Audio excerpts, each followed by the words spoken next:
आप बिलीव नहीं करोगे कि वो मेरे रिग्रेट बाइंग में है, मैक। तो मेरी आंखें इतनी ज़्यादा बर्न होने लगी और बिल्कुल भी मेरी आंखों को वो सूट नहीं कर रहा था, पिगमेंटेड नहीं है। ये प्रोडक्ट है ना, मैंने एक भी बार यूज़ नहीं किया। Hello everyone, welcome to my channel my gorgeous face. First time हमारे चैनल पे हम लोग देखने वाले हैं रिग्रेट बाइंग प्रोडक्ट। ऐसे प्रोडक्ट जिन्हें परचेज़ करने के बाद मुझे बहुत ही ज़्यादा रिग्रेट फील हुआ। मुझे बिल्कुल भी वो प्रोडक्ट पसंद नहीं आए, मेरे जो पैसे हैं वो बिल्कुल वेस्ट गए हैं, ऐसे मुझे लगने लगा। तो ऐसे कुछ प्रोडक्ट मैं आपके साथ शेयर करने वाली हूँ।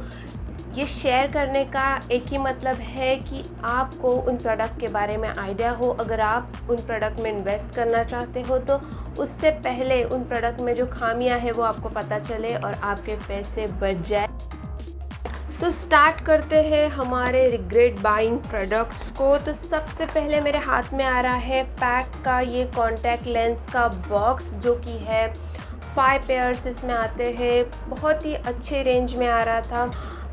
पैक के बहुत सारे प्रोडक्ट्स ऐसे हैं कि बहुत अच्छा रिज़ल्ट दिखाते हैं आपको और कम प्राइजेस में आते हैं। बेस्ट पार्ट, उनके ब्रश इतने अच्छे हैं, उनके फाउंडेशन रेंज इतना अच्छा है और भी बहुत सारी चीज़ें हैं उनके प्रोडक्ट की जो बहुत अच्छा रिज़ल्ट देती है, वो भी अफोर्डेबल प्राइस में। यही सोच के मैंने ये वाला जो कॉन्टैक्ट लेंस का बड़ा वाला पैकेट है वो मैंने परचेज़ किया था। मुझे यूज़ करने के लिए, वीडियोस के लिए यूज़ होगा या फिर मैं अपने क्लाइंट्स के ऊपर यूज़ करूँगी, ऐसे सोच के मैंने ये बड़ा सा पैकेट परचेज़ कर लिया था। मगर इसने मुझे बहुत ज़्यादा डिसपॉइंट किया है। 1000 रुपीज़ में है ये, मगर इसे जब मैंने अप्लाई किया आँखों पर, मेरी आँखें इतनी ज़्यादा जलने लगी, आँखों से लिटरली पानी रुक ही नहीं रहा था।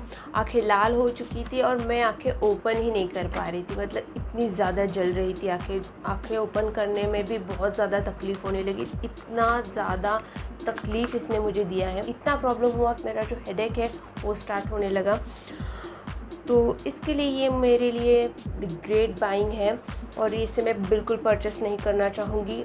मैंने जो अपने आँखों में जो अभी अप्लाई किए हुए लेंसेस है वो है ओलेंस के कॉन्टैक्ट लेंसेस।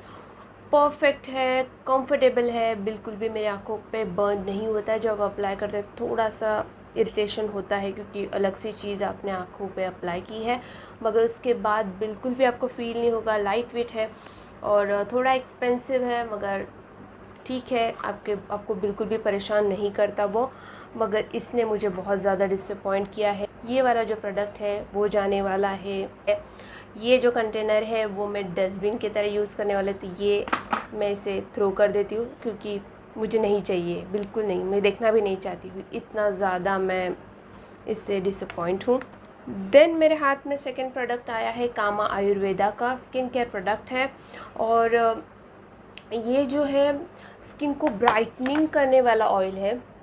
मैंने इसे परचेज़ किया था क्योंकि मेरे जो हैंड्स हैं, टू व्हीलर चलाने के वजह से मेरे जो हैंड हैं बहुत ज़्यादा टैन रहते हैं हमेशा, और इसलिए मैंने इसे परचेज़ करना ठीक समझा था उस वक्त कि इसे परचेज़ करूँगी और मैं अपने हैंड पे हैंड लोशन की तरह अप्लाई कर लूँगी तो शायद मेरा जो टैन है वो कम हो जाएगा।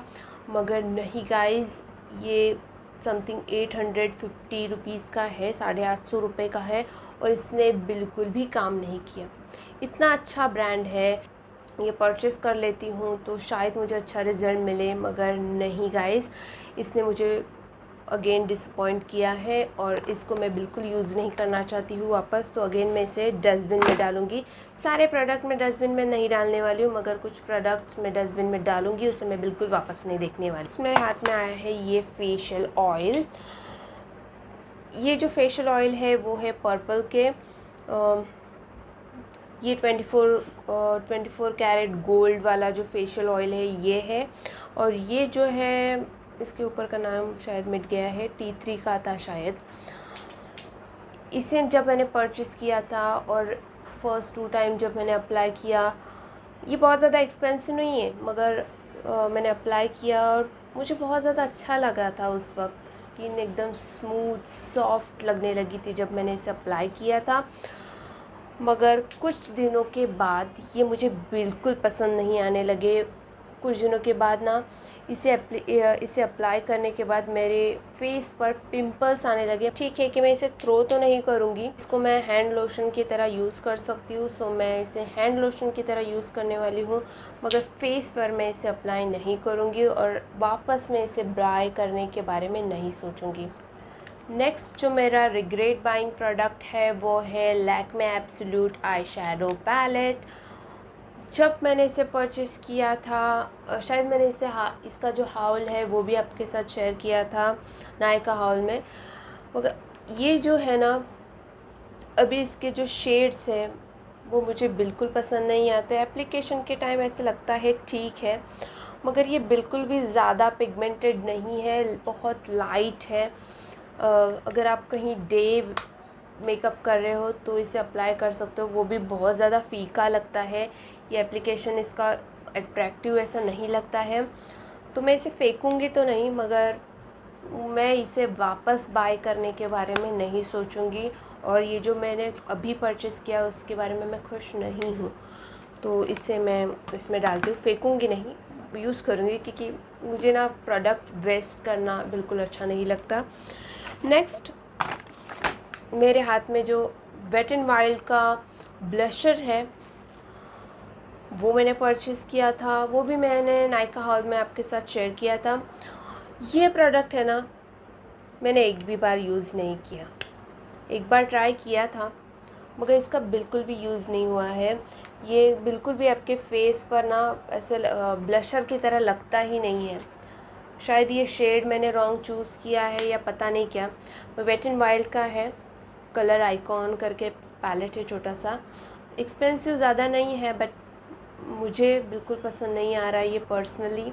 और बिल्कुल पिगमेंटेड नहीं है, ब्लशर जैसा आपके फेस पे नहीं दिखता है। शायद शेड रॉन्ग चूज़ किया है इसके लिए, पर फिर भी ये ज़्यादा स्किन पर आता ही नहीं है। मतलब ऐसे पैलेट में लगता है खूबसूरत सा, मगर जब आप फेस पर अप्लाई करते हो तो बिल्कुल दिखाई नहीं देता है।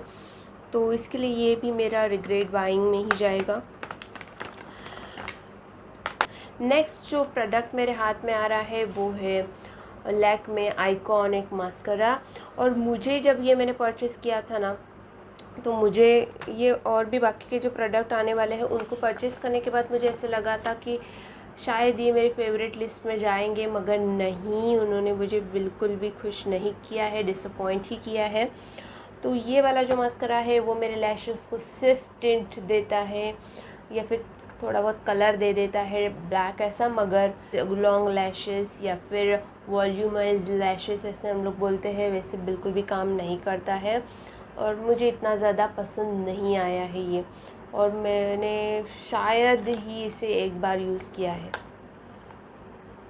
तो इसे मैं फेंकूँगी तो नहीं, मगर मुझे बिल्कुल पसंद नहीं आया है।